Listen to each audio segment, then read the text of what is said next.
கண்களை மூடி ஒரு நிமிடம் ஜெபிப்போம். அன்பு நிறைந்த நல்ல ஆண்டவரே, இந்த நேரத்திற்காக நாங்கள் நன்றி செலுத்துகிறோம்.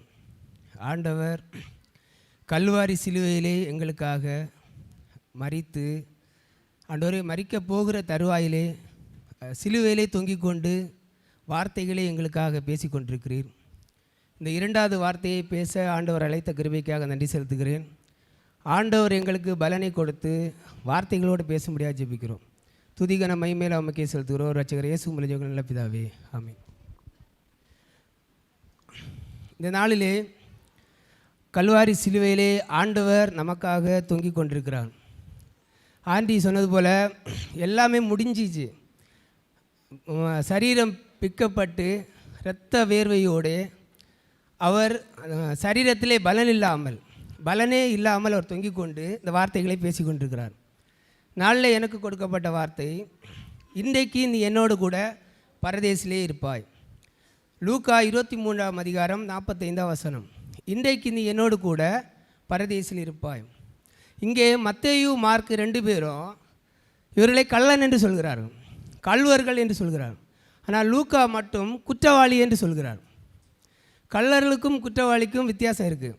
ஆனால் கள்ளர் என்பது திருடன், குற்றவாளி என்பது குற்றம் செய்கிறவன், வேறு விதமான குற்றங்களை செய்கிறவர்கள். இந்த இவர்களுக்கு மத்தியிலே குற்றமில்லாத ஆண்டவர் இங்கே சிலுவையிலே தொங்கிக் கொண்டிருக்கிறார். இயேசுவுக்கு கிடைத்த பட்டம் இதுதான். என்னது? குற்றவாளி, கள்ளன், திருடன்.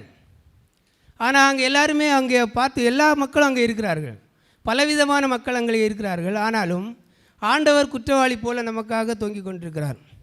ஒருவனுக்கு மட்டும் ஏன் 2 பேர் இருக்காங்க, ஒருவனுக்கு மட்டும் ஏன் அந்த ரட்சிப்பு வந்துச்சு? 2 பேருக்குமே பார்த்தீங்கன்னா 2 பேருமே நிந்தித்தார்கள். சிலுவையிலே ஆண்டவர் 2 சைடு நின்று கொண்டு இந்த மக்கள் எல்லாம் 2 கள்வர்களும் ஆண்டவர் நிந்தித்து தான் இருந்தாங்க. ஒருத்தன் மட்டும் நிந்திக்கலை, 2 பேருமே நிந்தித்தார்கள். ஆனால் ஒருத்தனுக்கு மட்டும் ஏன் ரட்சிப்பு வந்துச்சுன்னா, இவங்க 2 பேர் பேசுகிறாங்க, 2 பேருமே என்ன பண்ணுறாங்க? பேசுகிறாங்க. இதை யார் கவனித்து கொண்டிருக்கிறா? இயேசு கவனித்து கொண்டிருக்கிறார். நாம் பேசுகிறதை ஆண்டவர் கவனித்து கொண்டிருக்கிறார். நம்ம என்னென்ன பேசுகிறோமோ, நம்ம சபையிலே நம்ம உட்கார்ந்துருக்கிற இடத்துல என்னென்ன பேசுகிறோம் அதை ஆண்டவர் கேட்டுக்கொண்டிருக்கிறார். நமக்கு பேசுகிற இடத்துல நம்முடைய இருதயம் யாரிடத்தில் இருக்கிறது என்பதை ஆண்டவர் நோக்கி கேட்டுக்கொண்டிருக்கிறார். ஒருவேளை நம்முடைய சிந்தனை ஆண்டவரோடு இருந்தால் இந்த கள்வனுக்கு கொடுத்த ரட்சிப்பு நமக்கு கிடைக்கும். இந்த ரட்சிப்புக்கு நேராக தான் ஆண்டவர் நம்மை அழைக்கும்படியாக இந்த கள்வனுடைய சத்தியத்தை நமக்கு சொல்கிறார். முதலாவதாக இந்த கள்ளன் என்ன பண்ணுறான்னா, பாவத்தை உணர்ந்தான். ஒரு கள்ளன் என்ன பண்ணுறான்னா, பாவத்தை உணர்ந்தான், இயேசுவை ஆண்டவர் என்று அறிக்கை செய்தான். நிறைய பேர் பார்த்தீங்கன்னா இயேசுவை ஏற்றுக்கொள்வாங்க, அது சத்தியத்தின் நடப்பாங்க, எல்லாமே செய்வாங்க. ஆனால் என்ன பண்ண மாட்டாங்க? ஏற்றுக்கொள்ள மாட்டாங்க. அவரை ஏற்றுக்கொண்ட அந்த கள்வன் இன்று ஆண்டவர் பக்கத்தில் அவர் என்ன சொல்கிறாரு? ஒரு உத்தரவாதத்தை கொடுக்கிறார்.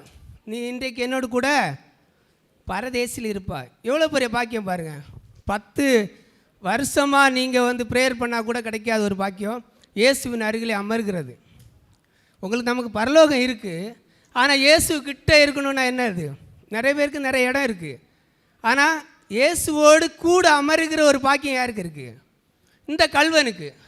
ஒரு 15 செகண்டு ஒரே வார்த்தை தான், இன்றைக்கு நீ என்னோடு கூட பரதேசில் இருப்பாய். இந்த ஒரு வார்த்தையில் அவன் இயேசு பக்கத்திலே அமர்ந்தான். இயேசுவினுடைய திட்டம் என்ன தெரியுமா? அவருடைய நோக்கமே நல்லவங்களை ரசிக்கிறதே கிடையாது. நல்லவங்க பக்கத்திலே போக மாட்டார் அவர். பாவிகள் மத்தியில், விபச்சாரிகள் மத்தியில், மக்களால் புறக்கணிக்கப்பட்ட மக்கள் மத்தியிலே ஆண்டவர் போவார். இந்த எருசலேம் பார்த்திங்கன்னா, இயேசு கிறிஸ்து பிறந்த ஊர் என்னது? எருசலேமில் பிறந்தார். எருசலேமிலிருந்து சமாரியா வழியாக யூதேயாவுக்கு போகணும். அவர் சமாரியா வழியாக போய் கொண்டிருக்கும்போது சமாரியா ஸ்திரியை பார்க்குறாரு. யாரை பார்க்குறாரு? சமாரியா நாட்டில் என்ன பாவம்? விபச்சார பாவம். அங்கே ஒரு பொண்ணோட பேசக்கூடாது, பெண் எடுக்கக்கூடாது, பெண்களை கூட யார்கிட்டையும் பேசக்கூடாது. ஆனால் அந்த இடத்துல ஒரு பாவியை ரட்சிக்கும்படியாக ஆண்டவர் என்ன பண்ணுறாரு? அந்த சமாரியா ஸ்திரியோடு ஆண்டவர் பேசுகிறார். அந்த சமாரியா ஸ்திரியை ரட்சித்தார், அதோடு வழிநடத்தினார். அடுத்தது பார்த்தீங்கன்னா சகேயுவை பற்றி உங்களுக்கு நல்லாவே தெரியும். எப்படி பார்த்தீங்கன்னா, சகேயுனுடைய எண்ணம் எங்கே இருந்தது?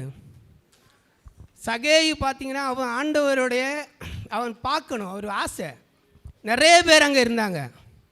நிறைய பணக்காரர்கள் இருந்தாங்க, விசுவாசிகள் இருந்தாங்க, நிறைய மக்கள் சுற்றி இருந்தாங்க. ஆனாலும் யாரை பார்க்கணுன்னு வாஞ்ச? இந்த இயேசு கிறிஸ்துவை பார்க்கணுன்னு ஒரு வாஞ்சை இருந்தது. யார் வீட்டில் ஆண்டவர் தங்கினார்? சகையின் வீட்டில் போய் ஆண்டவர் தங்கினார். அந்த ஒரு ரட்சிப்பை ஆண்டவர் கொடுத்தார். அடுத்ததாக பார்க்கும்போது ரட்சிப்பு என்பது என்ன? இந்த இரண்டாவது வார்த்தை என்பதே ஒரு ரட்சிப்பு தான். ஃபஸ்ட்டு மன்னிப்பு, ரெண்டாவது ரட்சிப்பு. ரட்சிப்பு என்பது எப்படி கிடைக்குது? காசு கொடுத்து வாங்குகிறோமா?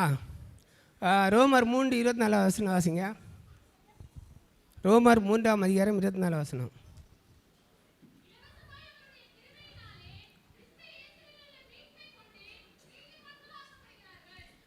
இந்த ரட்சிப்பு இலவசமாக கிடைக்குது. ஃப்ரீயாக கிடைக்கிறதுனால யாருக்கு என்ன இல்லை? அதனுடைய மகிமை தெரியல. நிறைய பேர் பார்த்திங்கன்னா ஃப்ரீயாக கிடச்சிச்சின்னு என்ன பண்ணுவாங்க? அது அசால்ட்டை பண்ணுவாங்க, உதாசீனப்படுத்துவாங்க. இந்த ரட்சிப்பு ஃப்ரீயாக கிடைக்கிறது, இலவசமாக அவருக்கு கிடைக்கிறதுனால அதை உதாசீனப்படுத்துகிற மக்களாக இந்த 2 கள்வரில் ஒரு கள்வன் தன்னுடைய ரட்சிப்பை உதாசீனப்படுத்தினான். ஆனால் ஒரு கள்வன் ஆண்டவரோடு அந்த நித்திய ஜீவனை அடையும்படியாக அவரோடு கூட அமரும்படியான பாக்கியத்தை பெற்றுக்கொண்டான்.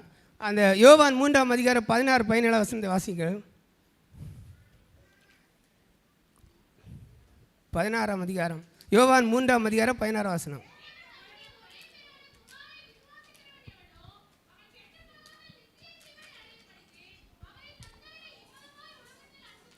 தேவன் தம்முடைய ஒரே பேரான குமாரனை விசுவாசிக்கிறவன் எவனோ அவனுக்கு நித்திய ஜீவன். அதாவது இந்த 2 கள்வன்லே ஒருவனுக்கு நித்திய ஜீவன், இன்னொருக்கு என்னது? நித்திய ஆக்கினை. இந்த 2 விதமான மனிதர்கள். இந்த நீங்கள் சிந்தித்து பார்த்தீங்கன்னா இயேசு சிலுவையில் தொங்கி கொண்டிருக்கிறார். 2 கள்வர்கள் 2 சைடு நிற்கிறாங்க. சிலுவை இயேசு சிந்துகிற சிலுவை தான் சபைன்னு வச்சுக்கொள்ளுங்களேன். 2 கள்வர்கள் சபையில் 2 விதமான மனிதர்கள், 2 விதமான மனநிலை கொண்ட மனிதர்கள் சபையில் இருக்கிறார்கள். இந்த 2 விதமான மனிதர்களிலே ஒருவர் எங்கே போவாங்க? இயேசுவோடு அமருகிற பாக்கியத்தை பெறுவாங்க. இதுதான் சத்தியம். சபை 2 விதமான மனிதர்களிலே ஒரு மனநிலை கொண்ட மனிதர்கள் இயேசுவோடு அமருகிற பாக்கியத்தை பெறுவார்கள். இந்த ஒரு கள்வனைப் போல அவரோடு அமருகிற பாக்கியத்தை பெற்றுக்கொள்வோம். கர்த்தர் தாமே இந்த வார்த்தைகளை ஆசீர்வதிப்பாராக. ஆமென்.